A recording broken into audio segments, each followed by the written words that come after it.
First and foremost, what are your strengths? I mentioned some of the competencies. What do you feel you're good at? Okay? Not that you have, not necessarily a skill that you have experience in. This is part of your true self assessment. What are your strengths, right? What are they? Are you patient, right? Do you have attention to detail? Okay? All of these things that you feel have made you successful in prior engagements, in prior jobs, or just in your day-to-day life. What do you feel is a strength that you bring? You need to actually do that assessment. Write it down. Now, I'm not saying that if you do have an attention to detail, that putting that on your resume is going to really resonate. It could. However, when you're dealing with competencies, people aren't going to automatically jump to, hey, this person says they have an attention to detail. If you state that you have attention to detail, there needs to be corroborated evidence that you are, right? So that's how you tie that down. That goes into your marketing strategy. We'll come back to that. But you have to really determine what your strengths are, both from a competency-based to an actual hard skill-based, right? I don't know, maybe you code well in Java or you code well in Python. That's great, extremely important, but it's a hard skill, and certainly you want to put it here, but you want to break that down because, again, you're doing this self-assessment because ultimately that's what's going to attract a potential employer, okay? So think about that. Again, strengths, skills, these are all the breakdown. You really want to have this in front of you as a self-assessment. What do you enjoy doing, okay? Think about that. What do you truly enjoy doing? Now, also keep in mind what you enjoy doing when you figure that out or you write that down. You also have to ask yourself, is this something that can get me my earning potential? Right? We all have, if you like playing the guitar, but you're not going to be, selling platinum records. That's great, but you also have to be a little realistic there in how you're going to market that. But it's always good to know, what do you enjoy doing? What are you passionate about? Because I can tell you that is a key to success, is if you can do what you love doing. That is true. You're much more passionate about the job. You're much more focused on your day-to-day.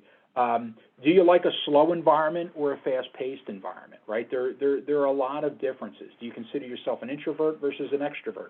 All of these things are strengths or potentially weaknesses, maybe, depending upon how you look at it.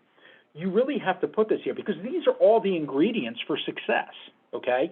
Knowing yourself, if you take on a job, okay, that doesn't have, if it doesn't present a conducive work environment, I don't care how talented you are, you will lose interest in that. And you will become miserable. And you will leave. And you will be part of that 52%, right? So again, this is what I'm trying to get at. This is where a lot of folks don't drill down and really get themselves on paper. Now, you have to really, truly believe your ups and downs, okay? Give you an example. I have very little patience. I have to step away. I have to manage that every single day. I also have a lot of energy. I fly. And slow-moving environments are challenging for me, right? So if you don't know that and come to grips and mitigate that beforehand, you're going to have problems going forward, okay? So I point that out because you really, really need to do this well before you do any marketing of yourself, okay? Again, what environment, right? What culture do you thrive in? Are you okay with the company culture? Because if you don't like the culture, you may not necessarily be fulfilled once you get into that particular role. What environment do you like? Do you like a big environment, small environment, right? What types of people do you want to interact with? Is it a social setting? All of these things. Or do you want to sit in a cube or sit at home by yourself? These are all things that you have to actually consider, because if you don't like working at home and you like a social setting, that's a huge impact, right? You can't just settle and, hey, it's at home, I'm going to take it, things of that nature. And then ultimately within 90 days feel that, hey, this is a great opportunity. There's going to be some downside, and then when the next recruiter calls you to offer you that other setting, you're certainly going to talk to me. So this is how that works, right? So again, you're trying to align everything. You might not get everything, but that's a decision you have to make. But at least you know when you put it down and you start building your strategy, all of these things have been considered, right? You have all of them. And it's sort of It's really a brainstorming session because everything I'm talking about right now as you self-assess, this is something you can use as part of your engagement strategy as we go forward, and we'll talk about that, okay? Knowing how and why I fit into an organization. You don't want to feel like an outsider when you get into the organization. So if you've done the background and you like the culture, and let's say it's an inclusive culture and that's the environment you want, that's probably going to be better for you. If it is not, and you've done your research on that organization, that's probably going to be a negative for you, right? So again, you really need to do a drill down and do your research on each organization that you ultimately want to go work for or find yourself, discussing. So this is all very, very important. A lot of people don't really think the big picture because, again, as I mentioned in the beginning, you have to do some of your independent research. It's good to get information, obviously, from a recruiter or a hiring authority, but you have to do some independent research as well through other means to make sure that you're balancing that you validate what is going on and things of that nature. So again, really have a good picture, a good idea. You Mike? really have, yes. Just quickly, back to the self-assessment. Someone is asking if you have a tool that you recommend for someone who's beginning this transition as a strengths assessment, whether it's like DISC or something else like that. It's a great question. I don't. This is really just something that you do. The reason I say, and DISC and some of these other assessment tools are great. Don't get me wrong, but I would not bring them here. And the reason is this is your own self-assessment. What I don't want folks to do is I don't want you to bias your own self-assessment by going and doing a personality test. And I'm not saying to stay away from personality tests. I don't mean that.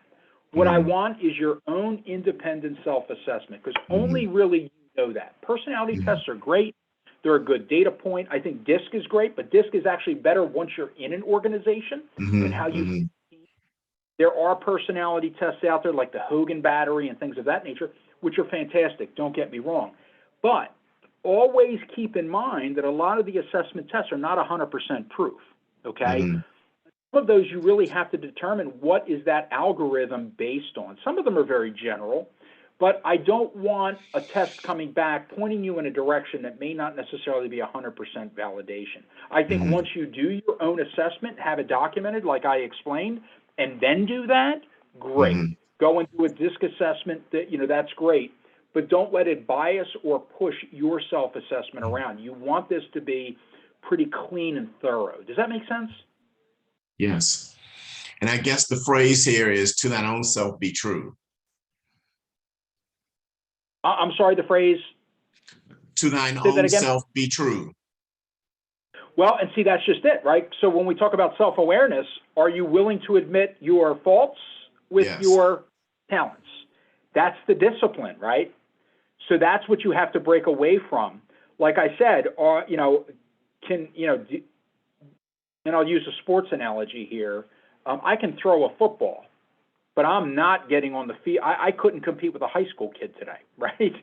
So I have to know my limitations, right? I might be good, I compete, I have the drive, but what is my true talent? We all have good talents. We want to make sure that we focus on those. Again, that's going back, what are your strengths? At the same time, what you might not be good with, right? And if you can identify that, are there ways to maybe get better or stronger in that area? Or, again, it's a prioritization. Does that make sense? So yes, there is a self-awareness and there's a social awareness, as I mentioned here in the slide. You have to come to grips with your strengths as well as your weaknesses. And you got to be realistic. Does that make sense? Yeah, thanks. Absolutely. So that is critical. I'm glad you brought that up. You have to be honest with yourself. You really do, because it's just you.